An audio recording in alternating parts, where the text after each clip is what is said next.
जय हिंद साथियों, स्वागत है आपका self study classes with Sumit Jain YouTube channel और दोस्तों ऐप में। दोस्तों बहुत सारे स्टूडेंट को ऐप डाउनलोड नहीं करते बन रहा है या फिर कर भी लिया है तो कोर्स भी नहीं देख पा रहे हैं।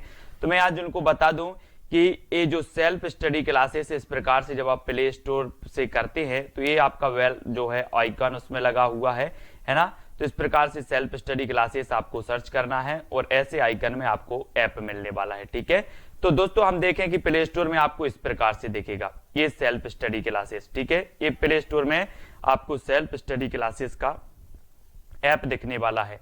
ठीक है, ये इमेज उसमें डली है, ये आइकन, ये लोगो उसमें डला है। ठीक है, अब दोस्तों इसको इंस्टॉल करना है, यहां से आप इंस्टॉल करेंगे। ठीक है, अब इंस्टॉल करेंगे तो वहां पर आपको नंबर मांगेगा, जीमेल नंबर मांगेगा, तो आपको ओटीपी आएगा, तो आप रजिस्टर करके आगे बढ़ेंगे। तो दोस्तों आज हम पढ़ने वाले हैं भाषा और बोली के बारे में। ठीक है, भाषा से संबंधित बहुत ही महत्वपूर्ण यहाँ पर डाउट्स और दोस्तों प्रश्न आपके क्लियर होंगे और हम आगे यहाँ पर पढ़ेंगे भाषा के बारे में, देखेंगे कि भाषा क्या है। भाषा से संबंधित कई प्रश्न पूछे जाते हैं दोस्तों आपसे। वैसे तो आपसे बहुत सारे क्वेश्चन बनते होंगे, लेकिन कुछ डाउट्स और दोस्तों कुछ प्रश्न और आपके क्लियर होंगे। तो सबसे पहले तो यही आता है कि भाषा विचार विनिमय का एक साधन होता है, यानी कि दोस्तों अपने विचारों को दूसरों तक और दूसरों के विचारों को अपने तक जो पहुंचने का एक माध्यम होता है वो क्या कहलाती है? भाषा कहलाती है।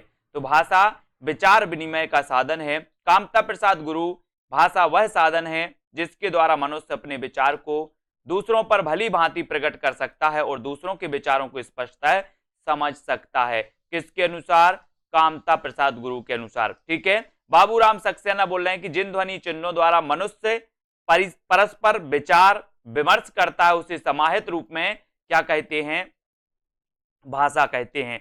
अब दोस्तों एक चीज आती है यहां पर कि भाषा के कितने तत्व होते हैं। तो भाषा के 4 तत्व होते हैं दोस्तों। कौन कौन से? सबसे पहले तो ध्वनि, जिन्हें की वर्ण कहा जाता है, शब्द, वाक्य और अर्थ, ये होते हैं भाषा के 4 तत्व। ठीक है, ये आपको याद रख लेना।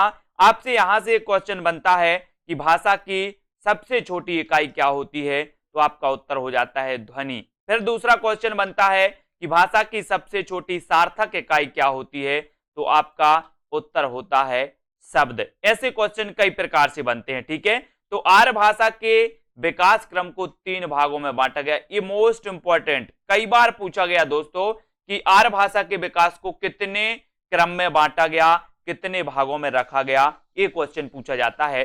तो आपको याद रख लेना है कि आर्य भाषा को प्राचीन भारतीय आर्य भाषा, यानी कि 1500 ईस्वी पूर्व से लेकर के 500 ईस्वी पूर्व की जो भाषा थी दोस्तों, उसे हम प्राचीन भारतीय आर्य भाषा के अंतर्गत रखते हैं। ठीक है, मध्यकालीन आर्य भाषा 500 ईस्वी पूर्व से 1000 ईस्वी की जो भाषा थी वो मध्यकालीन आर्य भाषा कहलाती है। आधुनिक भारतीय आर्य भाषा 1000 ईस्वी से आज तक की जो भाषा है वो क्या कहलाती है? आधुनिक भारतीय आर्य भाषा। तो आपसे पूछा जाएगा कि आर्य भाषा के विकास को कितने भागों में रखा गया, तो आप क्या बताओगे? 3 भागों में रखा गया। ठीक है, प्राचीन भारतीय आर्य भाषा, मध्यकालीन भारतीय आर्य भाषा और आधुनिक आर्य भाषा, ये 3 भागों में रखा गया। जिनमें से प्राचीन भारतीय आर्य भाषा की बात होती है तो 1500 ईस्वी पूर्व से 500 ईस्वी पूर्व। मध्यकालीन भारतीय आर्य भाषा की बात होती है तो 500 ईस्वी पूर्व से 1000 ईस्वी, और आधुनिक भारतीय आर्य भाषा की बात होती है तो 1000 ईस्वी से आज तक की जो भाषा होती है दोस्तों वो आधुनिक भारतीय आर्य भाषा के अंतर्गत। तो ये क्वेश्चन आपका क्लियर हो गया कि भारतीय आर्य भाषा के विकास क्रम को 3 भागों में रखा गया और वो ये 3 भाग इस प्रकार से थे। ठीक है, अब भाषा की विकास की परंपरा, ये परंपरा भी कई बार पूछा जाता है दोस्तों। तो यहां पर देखो वैदिक संस्कृत, लौकिक संस्कृत, लौकिक संस्कृत से दोस्तों पाली, प्राकृत, ठीक है, अपभ्रंश, स्वर सैनी, अपभ्रंश से स्वर सैनी, स्वर सैनी से पुरानी हिंदी, ठीक है, स्वर सैनी अपभ्रंश से, फिर दोस्तों आधुनिक हिंदी, पश्चिमी अपभ्रंश, पश्चिमी अपभ्रंश और खड़ी बोली हिंदी। तो इस प्रकार से अनेक भाषाओं का यहां पर उदय हुआ जो आपसे कई बार पूछा जाता है। ठीक है, तो भाषा की विकास परंपरा आपसे पूछी जाती है कि पाली का जो उदय हुआ वो किससे माना जाता है?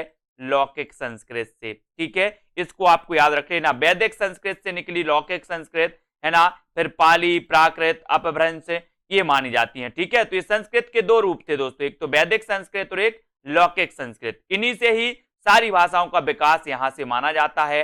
पाली, प्राकृत अपभ्रंश, सौरसेनी अपभ्रंश, है ना, और पुरानी हिंदी, आधुनिक हिंदी, पश्चिमी अपभ्रंश, खड़ी बोली हिंदी, इस प्रकार से इनका विकास हुआ, इसको आपको समझना है। ठीक है, अब दोस्तों इसके बारे में और हम यहां पर जानेंगे, इसको देखेंगे कि बोली क्या है, बोली के बारे में देखेंगे। तो भाषा का स्थानीय रूप अथवा क्षेत्रीय रूप क्या कहलाता है? बोली कहलाता है। स्थानीय रूप, जैसे हम किसी क्षेत्र विशेष में एक बोली बोलते हैं और उसके 10-15 किलोमीटर बाद देखो तो दूसरा क्षेत्र लग गया, तो दोस्तों उसी बोली में कुछ अंतर आ जाता है। तो ये क्षेत्र विशेष से संबंधित बोलियां होती हैं, उन्हें हम क्या कहते हैं? स्थानीय रूप को क्या कहते हैं? बोली कहते हैं। भाषा के स्थानीय रूप को क्या कहते हैं? बोली कहा जाता है। ठीक है, विभिन्न बोलियां राजनीतिक सांस्कृतिक आधार पर अपना क्षेत्र बढ़ा सकती हैं और साहित्यिक रचना के आधार पर वे अपना स्थान बोली से उच्च करते हुए विभाषा तक पहुंचती हैं। यानी कि अगर बोली विकसित होकर के दोस्तों उसका अगर रूप बढ़ जाए, उसका विकास हो जाए, साहित्यिक रचना के आधार तक पहुंच जाए, तो वो क्या कहलाने लगती है? फिर विभाषा कहलाने लगती है। तो बोली विभाषा बनती है और विभाषा के बाद क्या बनती है? फिर भाषा बनती है। ठीक है, तो इसको आपको याद रख लेना, बोली, विभाषा और भाषा। ठीक है, हिंदी भाषा का विकास अपभ्रंश भाषा से हुआ, ये तो सभी को पता है। विभिन्न अपभ्रंशों से हिंदी की उपभाषाओं की उत्पत्ति हुई।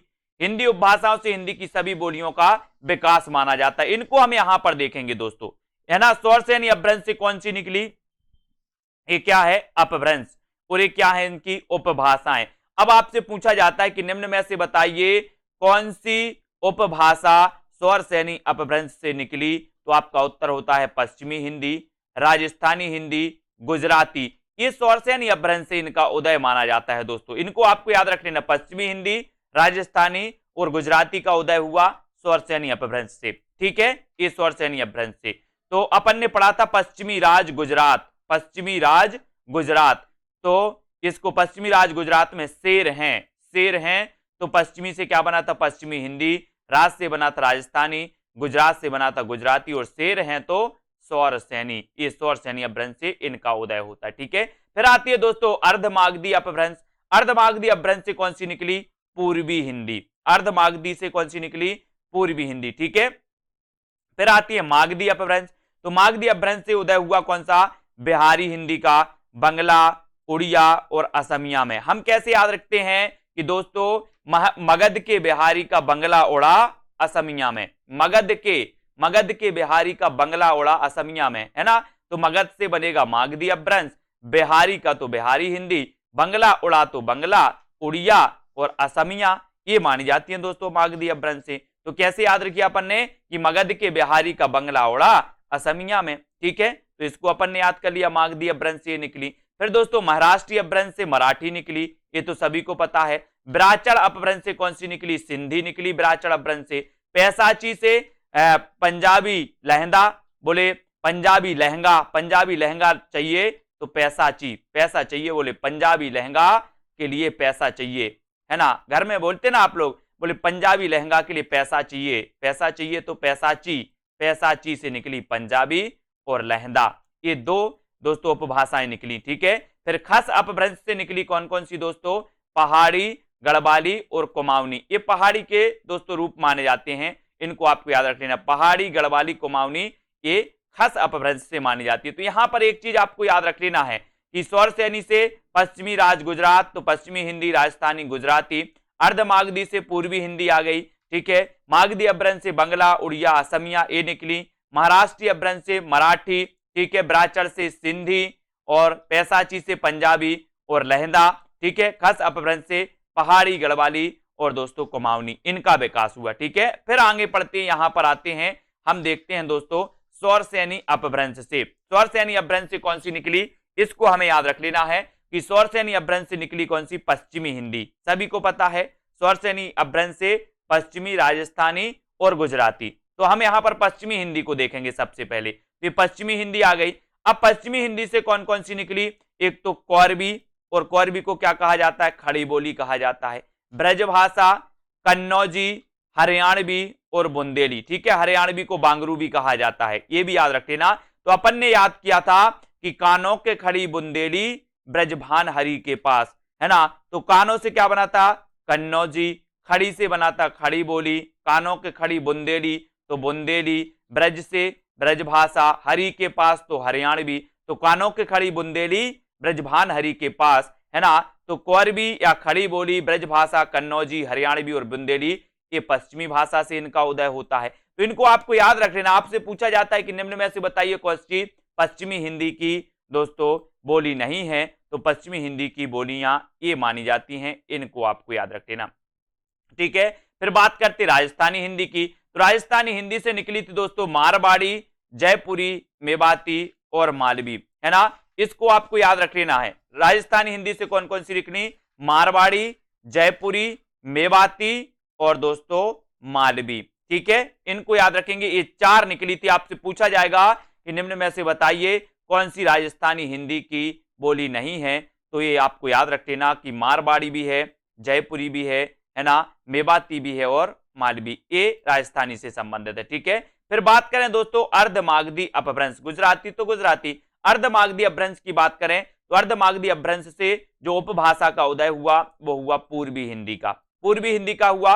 अब पूर्वी हिंदी से दोस्तों 3 बोलियों का उदय होता है, वो कौन कौन सी हैं, अवधी, बघेली और छत्तीसगढ़ी। अब अपन बोलते ना कि अब छत्तीसगढ़ी, अब छत्तीसगढ़ी या फिर ए बी सी, है ना। तो ए से बनेगा अवधी, बी से बघेली, सी से छत्तीसगढ़ी, या फिर अब छत्तीसगढ़ी तो आ से अवधी, बा से बघेली और छत्तीसगढ़ी से छत्तीसगढ़ी। ये पूर्वी हिंदी की बोलियां मानी जाती हैं, इनको हम याद रखेंगे, ठीक है। फिर बात करें दोस्तों मागधी अपभ्रंश की, तो मागधी अपभ्रंश से निकली कौन सी, बिहारी हिंदी, ठीक है। तो बिहारी हिंदी में हमने देखा कि भोजपुरी, मगही और मैथिली, बोले एक मग मैथी, एक भोजन में एक मग मैथी, भोजन में तो भोजपुरी, मग से दोस्तों मगही और मैथी से मैथिली। तो ये दोस्तों 3 जो निकली ये बोलियां ये बिहारी हिंदी से निकली, ठीक है। तो आपसे पूछा जाएगा कि निम्न में से बताइए कौन सी बिहारी हिंदी की बोली नहीं है ना। तो आपको पता होनी चाहिए कि भोजपुरी है, मगही है, मैथिली है, एक भोजन में एक मग मैथी, ठीक है। अब बात करते खास अपभ्रंश, तो खास अपभ्रंश से निकली दोस्तों पहाड़ी हिंदी, पहाड़ी हिंदी निकली। अब पहाड़ी हिंदी से कुमाऊनी, गढ़वाली और नेपाली, ठीक है, कुमाऊनी, गढ़वाली और नेपाली, ये आपको याद रख लेना है। अब एक किससे निकली थी, खस अपभ्रंश से, खस अपभ्रंश से कुमाऊनी, गढ़वाली और नेपाली। ये आपसे पूछा जाएगा कि निम्न में से बताइए कौन सी पहाड़ी हिंदी से संबंधित है, तो कुमाऊनी, गढ़वाली और नेपाली, ठीक है। तो इनको आपको बहुत अच्छे से समझ लेना है दोस्तों। ये पूरी की पूरी पहुंची जाती है सौर सैनी से पश्चिमी हिंदी, पश्चिमी हिंदी से खड़ी बोली, ब्रजभाषा, कन्नौजी, हरियाणवी, बुंदेली।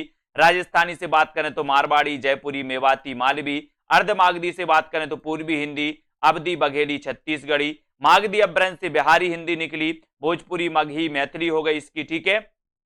पहाड़ी हिंदी से निकली कौन सी, कुमाऊनी, गढ़वाली और नेपाली, इनको भी हमें याद रख लेना। फिर बात करेंगे हम राजभाषा की, तो राजभाषा का शाब्दिक अर्थ क्या है, राजकाज की भाषा, यानी कि जो दोस्तों राजकाज की भाषा होती है उसे क्या कहते हैं, उसे कहते हैं राजभाषा, ठीक है। और जो भाषा देश के राजकीय कार्यों के लिए प्रयुक्त होती है उसे राजभाषा कहा जाता है, ये आपको याद रख लेना। और भारतीय संविधान द्वारा 14 सितंबर 1949 ईस्वी को हिंदी भाषा को राजभाषा के रूप में स्वीकार किया गया था। कब, 14 सितंबर 1949 को, इसलिए हम 14 सितंबर को हिंदी दिवस मनाते हैं। आपको पता है, ये भी याद रखना, आपसे पूछा जाता है कि 14 हिंदी दिवस कब मनाते, तो आप बताओगे 14 सितंबर को, ठीक है। भारतीय संविधान के भाग 17 अनुच्छेद 343 से 351 तक हिंदी की संवैधानिक स्थिति पर प्रकाश डाला गया, ये भी आपको याद रख लेना। भाग 17 में, है ना, 343 से 351 तक जो अनुच्छेद हैं ये भाषा से संबंधित इसमें प्रावधान है,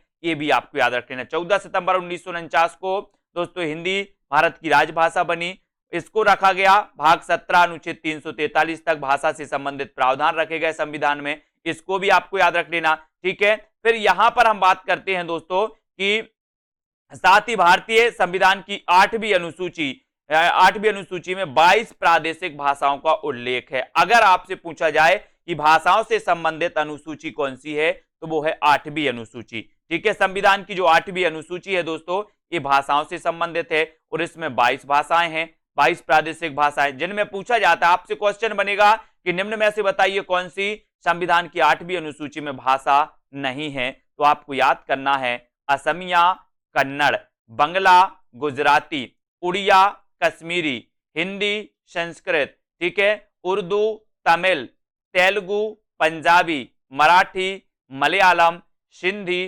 कोंकणी, मणिपुरी, नेपाली, बोडो, डोंगरी, मैथिली और संथाली ये मानी जाती हैं। अब यहां पर ये मैथिली आया दोस्तों, मैथिली ये भी बिहारी हिंदी की बोली है और यहां पर हिंदी को भी 8वीं सूची में दर्जा दिया गया और अलग से मैथिली को भी दर्जा दिया गया। तो ये आपको याद रख लेना है, ये पूरी 22 भाषाएं हैं जिन्हें को दोस्तों संविधान की 8वीं अनुसूची में दर्जा दिया गया। और आपको पता है कि अंग्रेजी हिंदी के साथ ही राजभाषा का इसे दर्जा प्राप्त है, लेकिन इसे 8वीं अनुसूची में शामिल नहीं किया गया। किसको? अंग्रेजी को। ठीक है, तो आपसे इतने सारे क्वेश्चन पूछे जाएंगे 8वीं अनुसूची से। अनुसूची किससे संबंधित है?